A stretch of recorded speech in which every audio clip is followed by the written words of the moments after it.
That got me hyped. Well, getting defensive weekend primer presented by Gridiron Ratings. I'm your host, JJ Wenner, and welcome to the Afterglow. Now, for all of you in redraft leagues, your season is over and you can relax for a few months. For those of us in dynasty leagues, we are beginning to prepare for an offseason filled with trades and drafts and hopefully great new players to our rosters. So tonight we continue where the Craig crew left off and give you some more sleepers for next season. With me tonight, as always, is Gridiron Ratings Senior IDP Analyst. You can find him on Twitter at the IDP Tipster, Gary Van Dyke. How are you doing, Gary? I'm doing good, JJ. I'm glad to be here. I'm glad to get ready to take a break, too. As I mentioned Tuesday, I'm tired. I don't know about you guys, but this next 3 or 4 weeks we take off for a break, folks, is going to be well earned, or something like that. I'm taking advantage. Something like that. I am exhausted as well after hoisting my championship trophy in a thrashing of Mr. Gary Van Dyke. But I actually had some good odds that I might come and win that one, but man, you just blew me out of the water. That was probably the best shot I had at a championship this year. The first year in a long time. Out of 8 leagues, I didn't get no champion. Made all those playoffs, but no championship this year. Well, Gary, my theory has always been playoffs. That's where the skill is. Making the championship takes a little bit of luck or a lot of extra skill. I don't know. I was going to say you handed me my ass. So it wasn't by just a couple points, if I remember right. Yeah, it was pretty close. I mean, it just came down to about 70. With us tonight also is our returning champion. You can find him on Twitter at Dynasty Tripp. Don't ask him about any championships. It's a sore subject. Tripp, what's going on, brother? Well, the good news is I can't lose this championship at the Gridiron Ratings pod on a stat correction, so I'm happy about that. Well, I got to commend you, JJ, for wearing the Jets jersey tonight, man. It's like the season's basically over. You can resume your fandom like a dynasty player, so that's well done, sir. Absolutely. Hope springs eternal in the off season. That's right. Tripp and I were talking before the show about bad beats.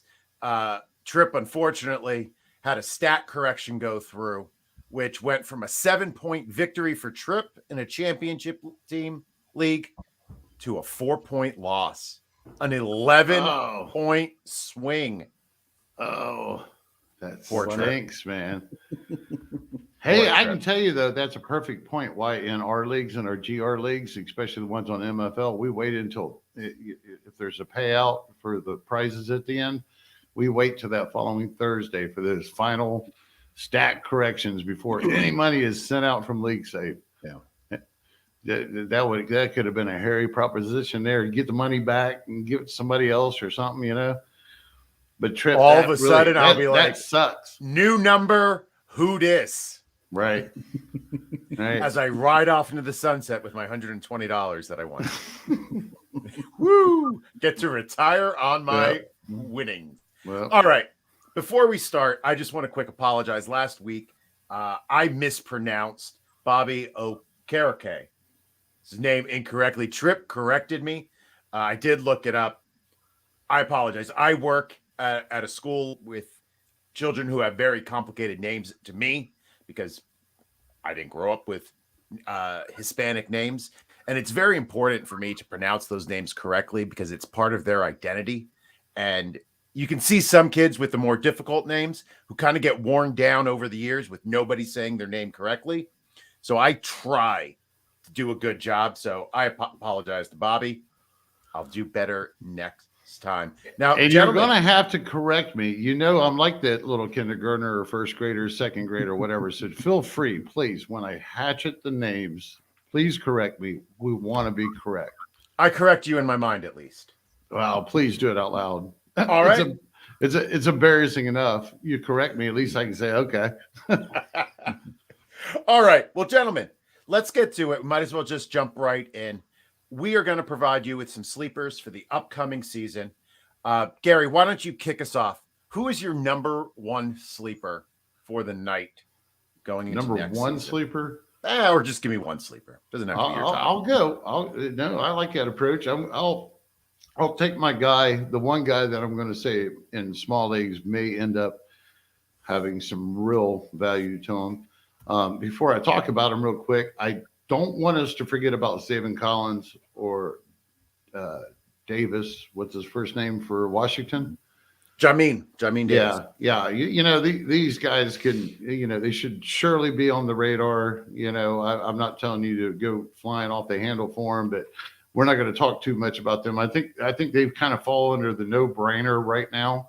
We're just doing these couple of dynasty shows, and then or the redrafts or whatever sleepers for this year, and then we're taking a few weeks off. So, but I really like, I think it's Mykal Walker for Atlanta. Mykal? Right. Yeah, Mykal. Is it? All right. So I like Mykal Walker a lot because Oakland is going to be a free agent again this year. They just signed him for a 1-year deal next year. I think he may have earned his way into a job somewhere where, some other team will probably offer him. I'm not sure if Atlanta is willing to probably pay him what he's worth at this point, when they got Deion Jones under a big old contract. And they actually, I believe they have an out in Jones's contract that they could pull, but I'm not sure about that dead money. So, but Walker's heading into his 4th year, and I'm not sure if putting money into Oakland, am I saying this? I'm probably saying the name wrong. Oluokun. Putting money into him is a need when there's so much other things that they could be doing, and they could simply plug Walker in there. He proved that he can play that when he gets the opportunity. Especially this year, he stood up. I'm paying attention to the contracts. When the off season comes, we'll see what happens. That's basically what sums it up. But I think if he gets the opportunity to start next to Jones, or if he's just in there, one of the two positions somehow, just look with Jones and I'm scared to say his name now. No, I didn't want to do that. So, I know. But Foye. You can call him Foye. If he steps in there, he's just going to be productive. There is no simple fix for that Atlanta team, and not on defense either. Absolutely. Tripp, who do you have for us? Well, I'll tell you, first of all, I'm running low on power. My battery is going haywire on me, but so if I cut off, that's why. I'm sorry. But the way I approach this is I listen to a podcast that I enjoy, the Harris Football Podcast, and around the same time this year, every year, he does a countdown 5 to 1 of folks that he thinks will be underdrafted in the next year. And in the next draft this coming summer. And so I thought about that, kind of thinking about that way, as well as the idea of a dynasty buy, who is a player that we think will emerge next year in dynasty.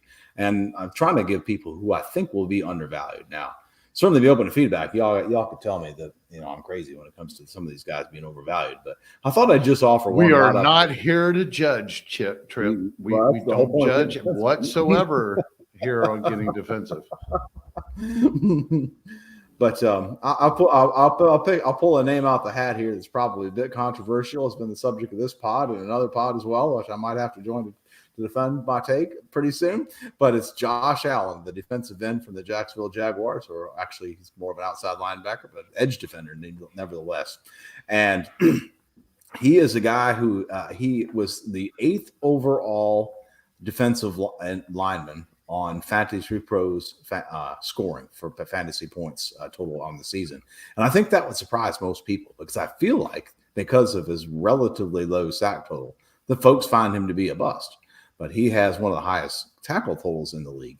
He played on a defense that was he played on a team that's been a disaster, right? The defense was not as severely affected because Urban Meyer seemed to let, I think it's Dan Cullen, I think the defensive coordinator there, who came down from Baltimore. I might have the name wrong, but he's the defensive coordinator who came down from Baltimore. And the Urban Meyer left him alone to run the defense. So they ran a pro-style defense. And the defense seemed to be okay for a while. But you had K'Lavon Chaisson was not an appropriate bookend. We talked about DeJuan Smoot in this pod before. He's more of a, in my mind, talent-wise, a third guy and not a reasonable starting quality player in the NFL. And then the interior pressure. I mean, name a guy who's putting interior pressure on the quarterback for Jacksonville. I mean, you can't do it because they don't have it, right? And so I think that he's been out there pretty much, without much of a supporting cast to make a difference. And I think he's been a relatively good player. He didn't finish the season strong like I'd hoped. One reason he was out with COVID 1 week, but I'm optimistic that he will be better next year with a new scheme, and that he will improve on his number 8 overall position. And I would be very surprised if he went in the top 12 in.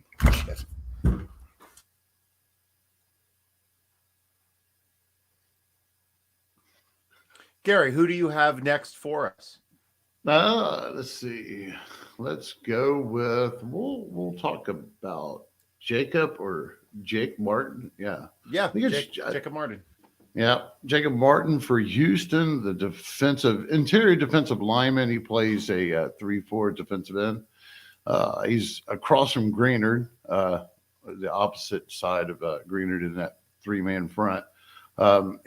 He had kind of a semi breakout this year, if you look at it in deeper league formats, and he actually was serviceable and dependable enough in a few matchups that I got some use out of him. Now, these are some deeper leagues, mind you.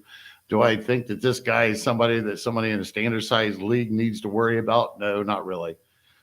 This is actually a deep one. If you want to check out some of the shallow ones, again, at Tuesdays in the first run, we went over a few too. So make sure you catch that. But before I stammer on anymore, he's going to be a free agent. He's still young. I think he's still only his 4th year or something, 5th year. They need a lot. We just kind of want to watch his contract. If they re-sign him, the last thing I think that they really could do is put any serious money into the defensive line. I mean, there's so much other parts of that team that needs to be addressed, and I mean, some of their secondary and something that has to happen with the linebackers to secure something, So I like him, just a deep flyer type dude for the deeper benches and deeper leagues. I don't think he'll ever amount to a heavy DL1. I mean, he plays the interior defensive line, so he doesn't really have that on him. Greenard did real well this year, but just real quick, Gary, he is listed as a linebacker in MFL and an edge in PFF. But he actually, if you look at he's a defensive lineman for them on their website. Well, check that out. Okay. I actually got a hold of MFL because I play on MFL, and I had to ask them to correct that in my league. So they went in and did that through support because I was even looking at it. You can see the stats of a defensive tackle on a linebacker in MFL. I mean, it was pretty obvious. They said that they would, make it a overhaul move this fall or this year. But, anyways, in some leagues, if you look at him in others, what is he in sleeper? Yeah, I can check there. Hold on 1 second. Right. Either way, pretty sure he's an interior defensive lineman, defensive tackle. If he won't be DL. Yeah, a DL, he'll be that next year for sure. I believe MFL is the only one that was really behind. Anyhow, just somebody, deep flyer. All right. Tripp, glad to have you back, buddy. I hate to see you leave, but we'd love to watch you go. Who do you have up next? Well, let me give another name that's it's not quite as deep, but that I think is an interesting player, and that's Nick Bolton for the Chiefs, the linebacker. And people might say, well, he was a relatively early pick, and that's true. He was a guy that went on a strange value arc this year. He came out the gates pretty strong. He was a starter, played not full time, but enough that he was piling up tackles and a useful player for deeper leagues. And then when Anthony Hitchens came back from injury, Bolton was a reduced role, significantly reduced role. And the good news is that Hitchens is out of contract, and I don't really understand why they keep playing Hitchens, because I just don't think he's been that good. what do I know? But the good news about Bolton, what's really interesting about Bolton was he's had some chances to play. He has been hugely productive as an IDP, much more so than other Chiefs linebackers. And that's what I find interesting about him. He got a start a couple weeks ago. He had like a dozen tackles, and that seems to be the case when he does have opportunities to play. He had 14 tackles in week 15 against the Chargers, 15 tackles against Tennessee in week 7, 11 tackles against the Giants he plays for the Chiefs against the Giants in week 8. And so these kind of boom weeks have been great. And then you add to it that he's among the league leaders in tackles for loss among linebackers too. So he's getting some bigger plays for those folks that are incorporating tackles for loss. And I will say to commissioners out there, if you're not incorporating tackles for loss in your scoring system, you really should. It really does add a nice element to give points to quality players. So he's a guy that I really like, with Anthony Hitchens almost assuredly moving on. Willie Gay really not emerging the way we might have hoped this year.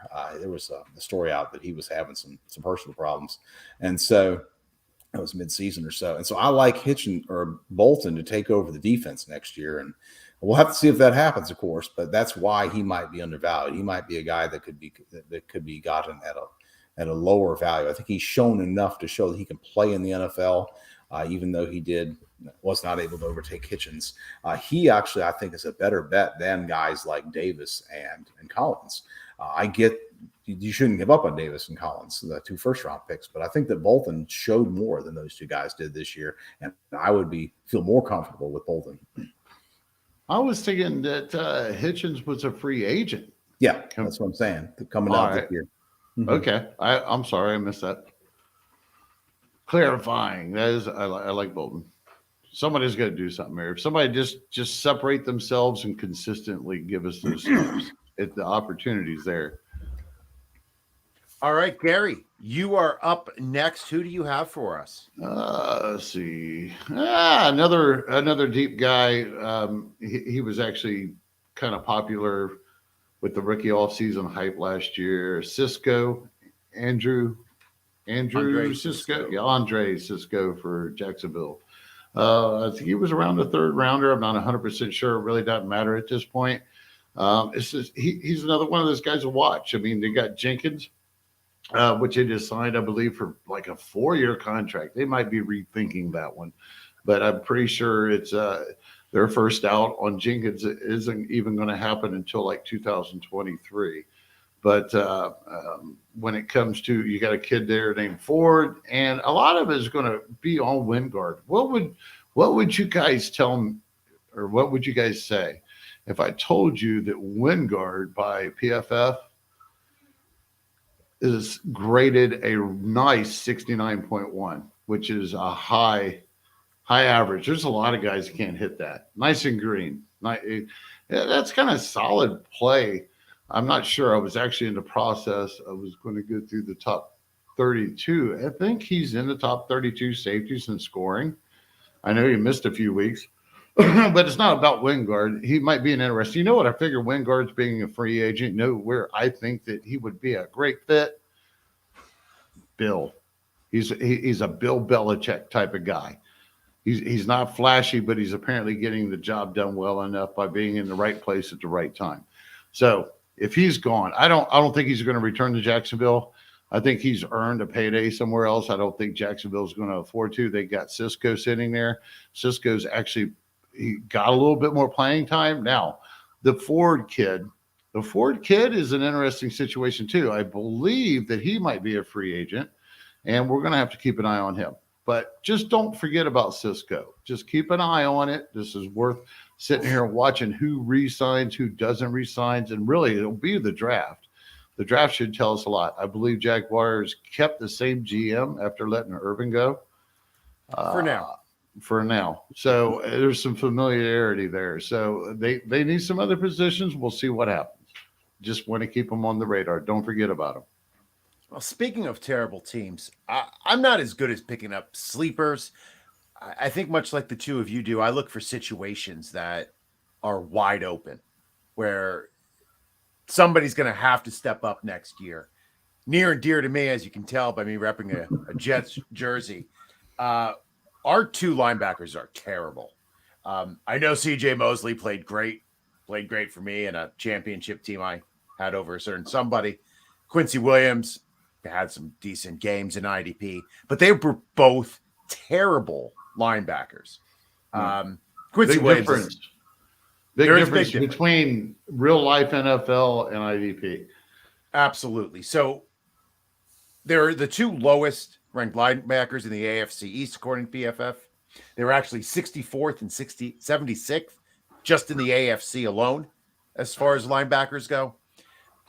Williams probably won't return.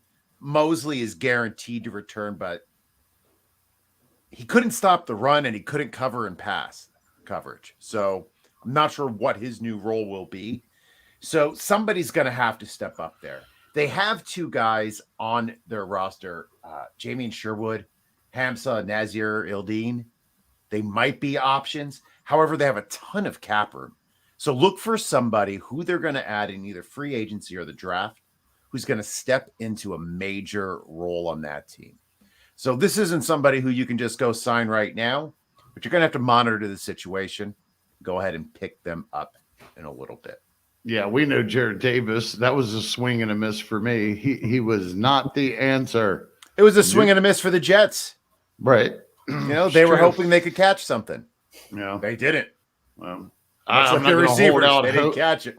Right. He got hurt early, but I'm not going to hold out hope that this was just, because of an injury nagging him all the way through. He's an afterthought at this point. Mm-hmm. Absolutely. Tripp, you are up. Who do you have for us?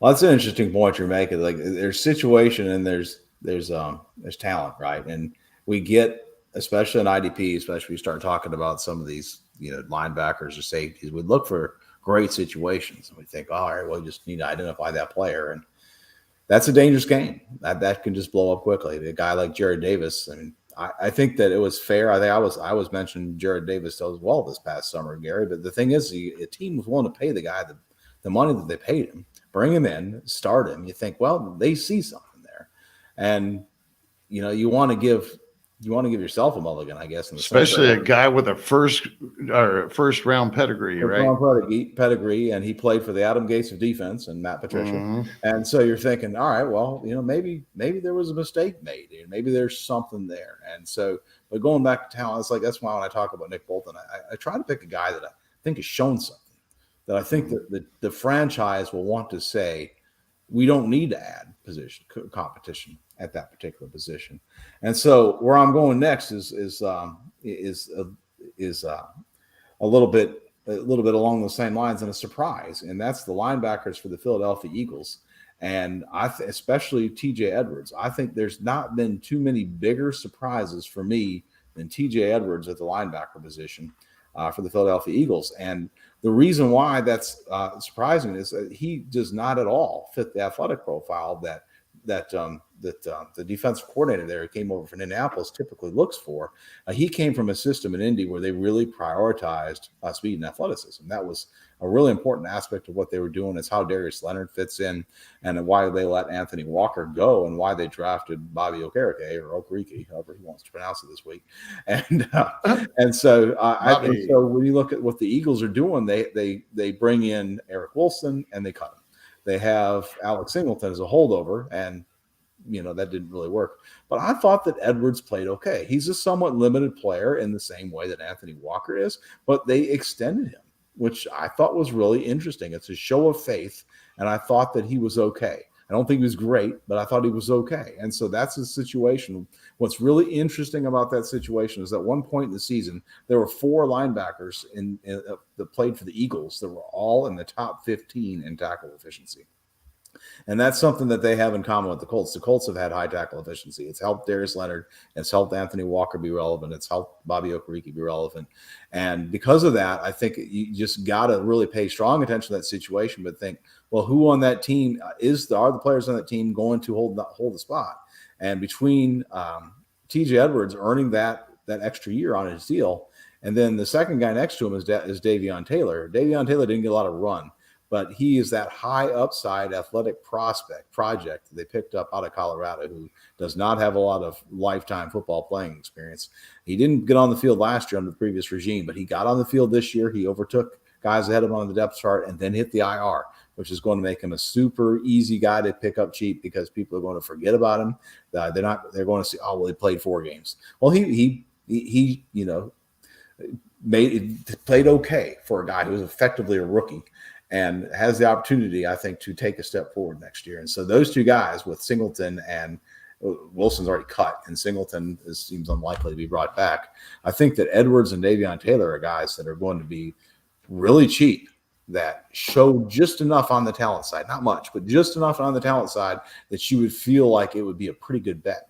And because those guys are playing a defense that's just absolutely funneling tackles to the inside linebackers, they have LB2 floors and if they play full time, and LB1 upside if they could hit some big plays.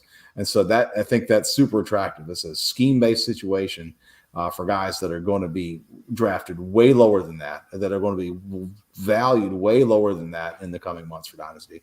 I think it's a great buy opportunity.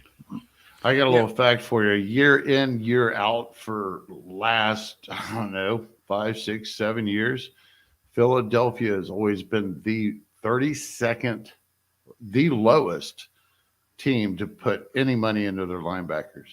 They are just, it's like under $2 million or something. They don't pay those guys. And I like that because Edwards is a solid guy, and that's what they'll look for. And I don't think they're going to pay any big. They haven't been. They're not going to pay no big offseason. Eric Wilson was a bust, and they didn't really pay him that much. I don't know what they were thinking with that one, but either way, I like Edwards there a lot. Yeah, and with Davion Taylor, after being drafted in the 3rd round, you had a lot of IDP people draft him. In that draft 2 years ago, I drafted him in a few leagues. And something I always remember in the offseason, especially when you're trying to acquire a player in trades, are players that caused owners pain, right? They caused their managers pain. They're pain players, right? Mm-hmm. Davion Taylor, you drafted him, and you couldn't start him the whole first year. He finally started to play well, and then that manager had to yank him back out of the lineup.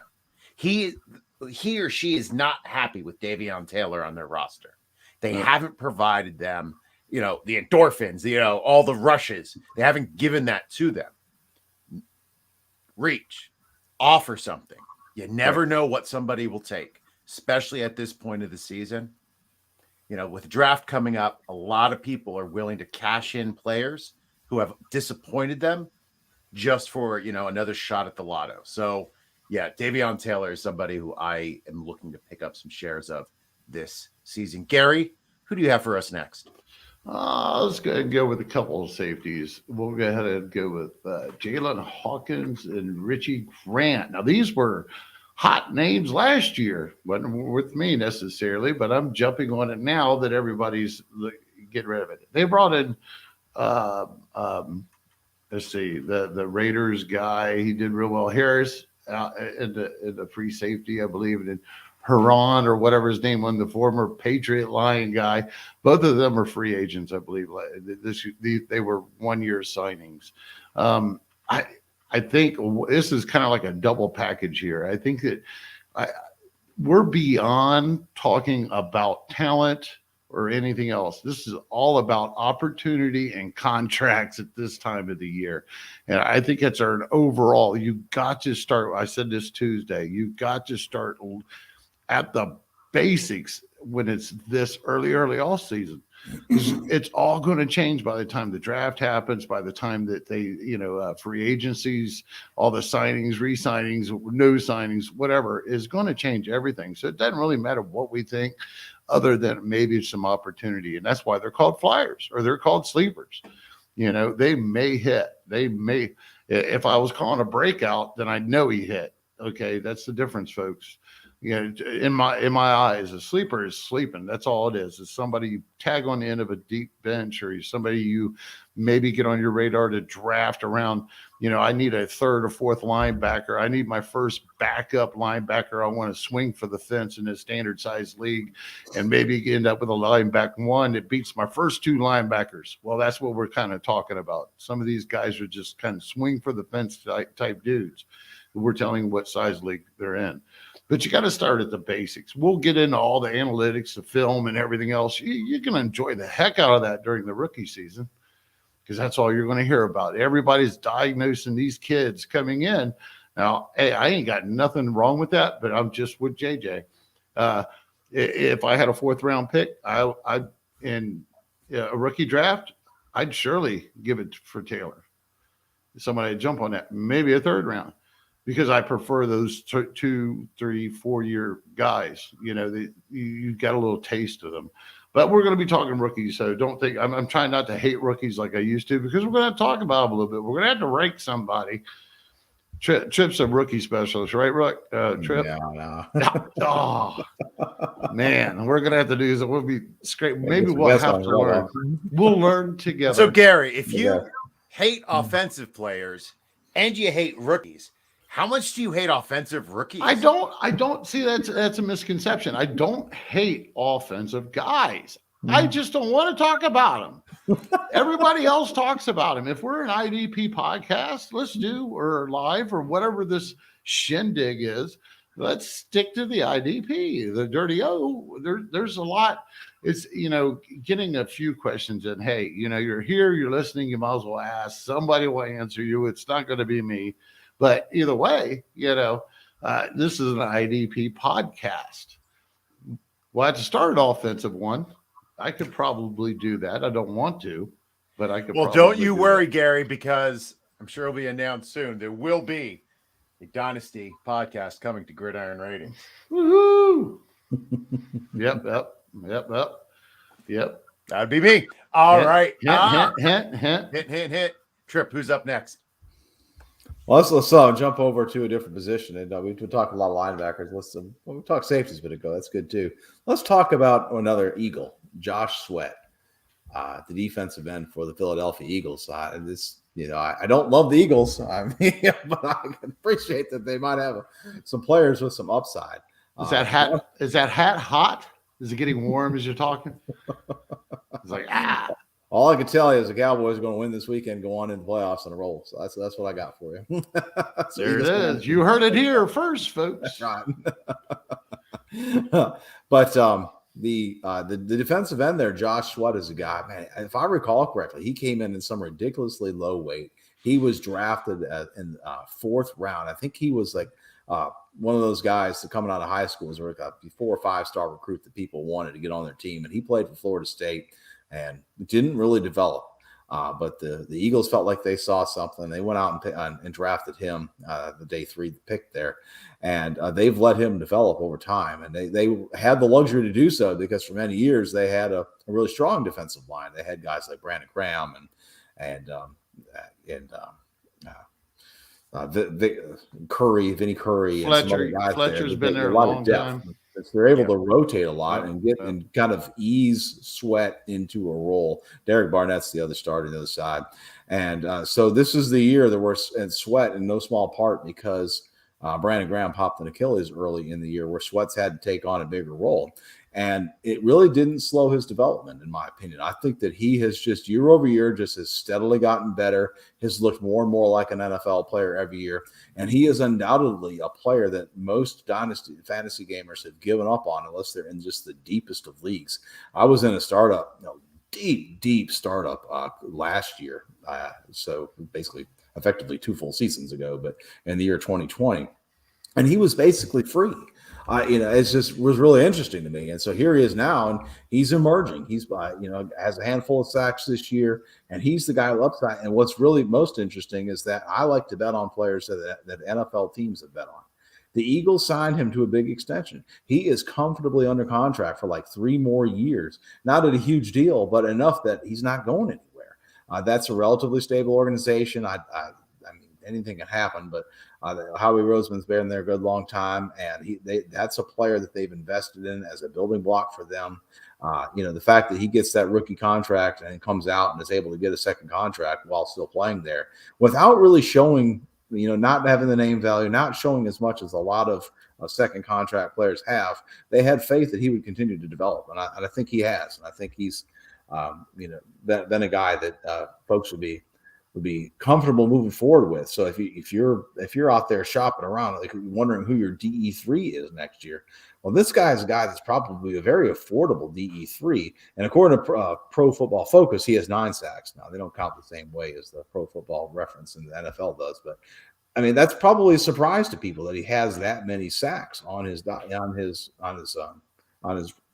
resume, if you will. And there's a lot of players out there that similar numbers, that much bigger names. And so this is a guy I think that is worth a look in leagues of all sizes. I think he could be a guy that emerges as a quality DE2 next year, even if you're in a league that only starts 6. That's awesome. Yeah. I like John Sweat. I'm actually, when you started talking about him, I was looking at him on PFF. I was shocked to see he was the 22nd ranked defensive end according to PFF. Mm-hmm. He scored well across all facets of his game. And he's definitely better than Barnett, I believe. Yeah. I mean, he's been way better than him for a couple of seasons now. And then, Graham's not getting younger. So I agree with Tripp. Them signing, that's a great signal. Teams tell you what they like. Teams will always tell you what they like. Mm-hmm. Gary, why don't you tell us who you like? I see my last one for the night. I'm gonna. This is kind of like piggybacking off of what we talked about Tuesday. James brought up Denver Browning. Yeah. I'm going to talk about the guy that came on the last few games of the season for him, Jonas Griffith. Definitely a guy to keep an eye on. I'm not going to go in a standard league right now, but something in a mid-size to a large format. I'm going to get him on my bench if I got room. They really like him. That's the most impressive thing. He actually came on. They got a hold of him. I think it was through trade or a waiver wire. I can't remember. But they were not expecting what they got out of this kid. They thought they was going to get a special teams contributor, depth guy. And I guess he's done nothing but shine when he was on the practice squad, and they probably should have put him in. I'm kind of shocked how, when I read back on how there were some reports last year during the summer where they were talking about this kid, and then all died off because then all of a sudden, who was it that went in for Josie Jewell? First guy they traded for was Micah Kaiser.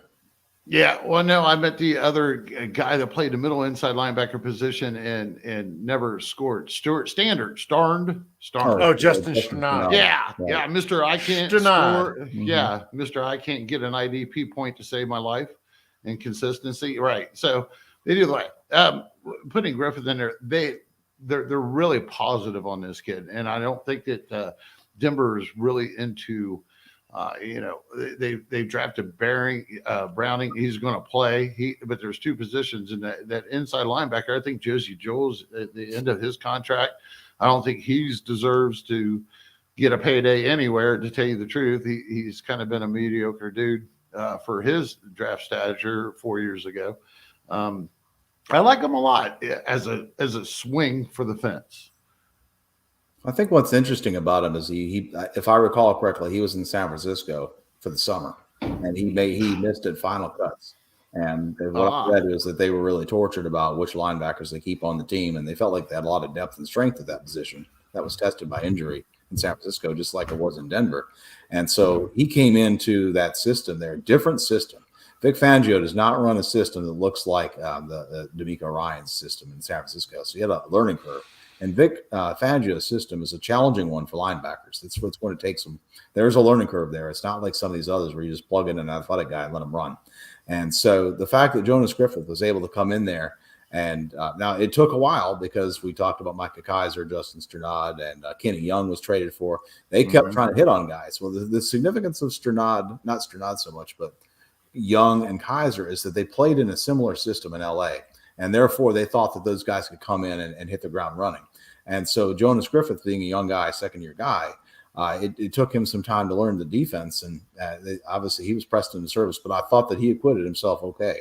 So what I think the key to watch for this season is, do they retain him as I think he would be a exclusive rights free agent, if I'm not mistaken. And so if they retain him on that basis, and that's a cheap contract, so it makes sense to do, that would be what to watch for. And if that could make him a pretty good buy. Yeah. A situation that I actually want to ask you about, Tripp. Looking at the Dallas linebackers, I mean, Micah Parsons, as we know, is going to be locked into a 90% role.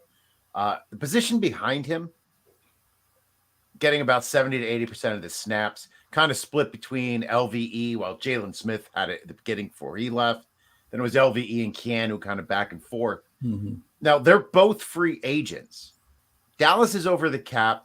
They're going to try to fill it in for Min. That's Jabril Cox, right?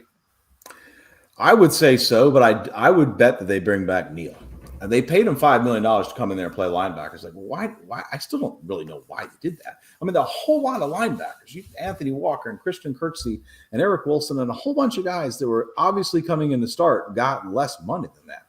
They paid Keanu Neal that $5 million. They wanted to see something. And I don't think he's that good. But I think it's my opinion. I think it's because he do the defense.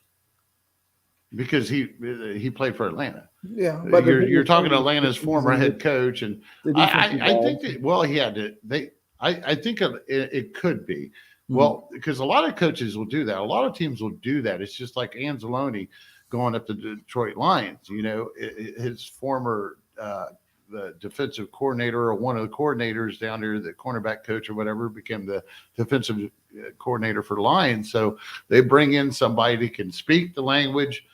You know, kind of get across to these guys that aren't used to whatever it is. That's what I'm guessing about Neal, because Neal was like a stunner in a way. I mean, he's kind of broke down. That's why he's playing linebacker. He can't play safety like he used to. Yeah, I don't think he's that good of a safety. But I would be kind of surprised if they didn't. I wouldn't be shocked, but I'd be a little surprised if they didn't bring him back. But I do think that Jabril Cox is a good deep dive look at. Yeah, I think that what could happen next year is that Neal and Cox kind of split up the role that Neal and Van Der Esch did this year. So right, Van Der Esch is a free agent. Did a lot of run because he got hurt fairly early in the year too, and with all the guys ahead of him. But yeah, I thought that I was surprised at how late he got drafted, and I'm not a big rookie guy, but just the buzz around him and what we saw at LSU I was a little bit surprised that he didn't make it into day 2. But so it's a guy that they would seem that might have some upside. Hey, let me ask you while we hit on the name. All right, so this is off script a little bit, but what about Jaylinn Smith popping up? And if he signs with the Giants this offseason, do we look at him as somebody that's going to play next to Martinez? Nah. As a Dallas fan, he's scorned. He's like, get out of here, Smith. Well, I was accused of liking Smith about week 5. No, I had to show the receipts on that. Here's my article from June where I said I didn't particularly care for the man. Right. I'm looking here. He had a good game against Chicago. I didn't realize he had a sack. He had 7 tackles and a sack in this last game. We talked about him being a start candidate. That's pretty darn good. But I think it's out of necessity. I mean, the Bears won that game 29-3, so he got in the way a good bit. And Dalton is not a good quarterback anymore. So, but these guys, it's like it reminds me when Darren Lee went from the Jets to the Chiefs a couple of years ago. It's like people remember the name and they want to assign some value to that. I just don't think there's any point in doing that.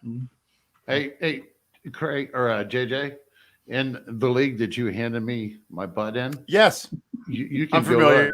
I had 4 linebackers. Right, check this out: Singleton. Bobby, I'm going to call him Bobby up in Indy Colts, and Jalen Smith and Jonas Griffith. And they both were my highest 2 scoring linebackers, probably on my defense period. Isn't that funny?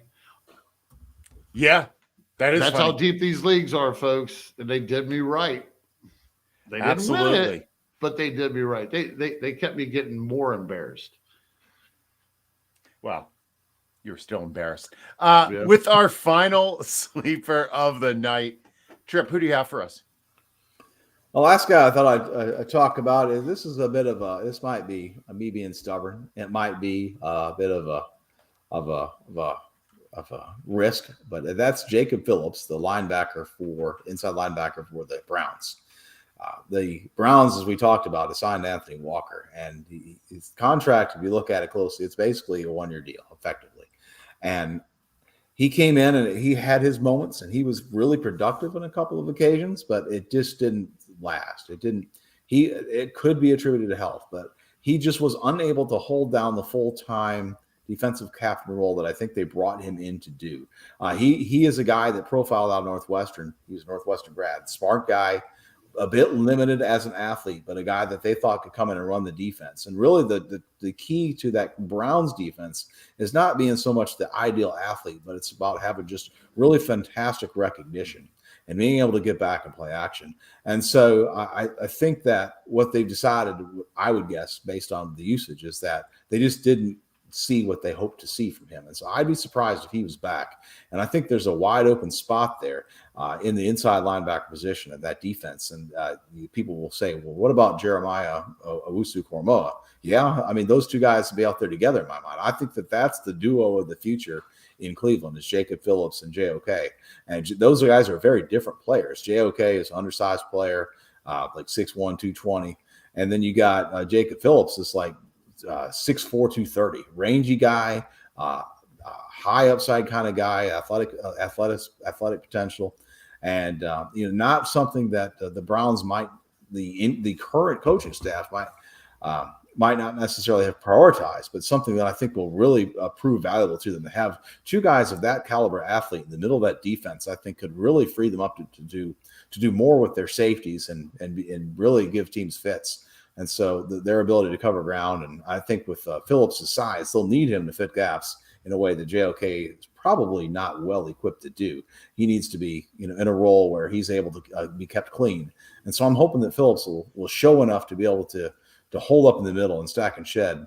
And I think that he has some potential to do that. And so he could really be the guy then. It's really the high tackles guy in the middle of that defense, the kind of guy that can get you 9 tackles a game every game next year. And so he's another guy that I would look to. And I think he's a possibility, even if you're only starting 2 linebackers, it's a reach to pick him up as your 4th guy in that scenario, but he might just have the upside to be the guy that's your LB2 every week. So are you fading Walker altogether? Yeah. I was just curious. Yeah. I mean, where does he, think about the NFL LB free agent landscape last year at the linebacker position. How many guys got paid? So many. I mean, that's what's so astonishing about Keanu Neal. He's making $4 or $5 million. He was like in the top 10 in terms of free agent linebackers, in terms of the value of the contract for this year. It's just utterly puzzling. And all these guys came in that were so cheap. These guys are not going to be brought back on expensive deals. I mean, think about Devondre Campbell, what a hit he was. The friggin' Packers signed that guy in June for like $2 million. Mm-hmm. And the NFL teams are learning from that. So I mean, look at the Texans picked up a bunch of guys cheap, and they just let's put a bunch of fish in a barrel, see which one. You know what inside linebackers basically are? Inside linebackers, folks, not outside linebackers. Inside linebackers are basically like running backs on offense. Mm-hmm. Dime a dozen anymore, folks. Pick one, get his back up, and they're going to have a 3-way share anyways. And so what you're going to see for these teams, either a guy has shown something and will earn some run, like hopefully Taylor and hopefully Phillips, or they're going to say these guys haven't shown enough and we need to get a veteran in here for $2 or $3 million. Mm-hmm. And so we'll know quickly on some of these guys. That's not to say that they can't still win a job, but I just think that's the way it's going to continue to break, because so many teams had success in signing linebackers cheaply. No one's going to pay big money. I mean, you look at, was it the year before that where there were linebackers making $8, $10, $12 million a year, like Littleton and Martinez, and Littleton has been a bust and Martinez got hurt. And Schobert was the other one, and he got dealt. So I think teams, the NFL, you've seen just the pendulum swing in a hard fashion year over year in the last 2 years. And I think that they're going to conclude that last year's results were the correct ones and that the previous year results were the wrong way to do it. That is awesome. Awesome analysis, both of you gentlemen. Thank you for all of your sleeper picks for tonight. It is time for our final thoughts. Now, you can find Tripp at Dynasty Tripp on Twitter. His work is at dynastyfootballfactory.com. Tripp, Any final thoughts as we head into the off season? Man, it's been a good season. I've really enjoyed being on the pod with y'all. It's been good conversations and enjoyed getting to know y'all. And it's my first experience being on a weekly pod, so that's been a new experience altogether. It's been fun. It's been fun interacting with folks on both during and after the show, and providing some guidance on some sit start. And that's been a lot of fun. It's helped me too. Like I learned by going through these processes and filling out my tab every week and doing it. So it's helped me as a player. So I hope it's helped other folks as a player too, because it's been a lot of fun. It's been great having you here. Gary, the OG of IDP, can be found at the IDP Tipster on Twitter. Subscribe to Gridiron Ratings for all of its IDP analysis. Gary, final thoughts. Just going to ask everybody to keep your eye on gridironratings.com for the next couple of months. We got some things happening and exciting things. And I can't wait to have that exciting stuff come out. We're going to take the next few weeks off. I need some rest. I think everybody should get some rest. That rookie stuff will be out here soon enough. You got to step away sometimes and just forget about fantasy football for a little bit. But we'll see you. We'll see you soon. Absolutely. Ladies and gentlemen, I'm at JJ Wenner on Twitter. You can follow me, my crew over at Riding Dynasty on Twitter.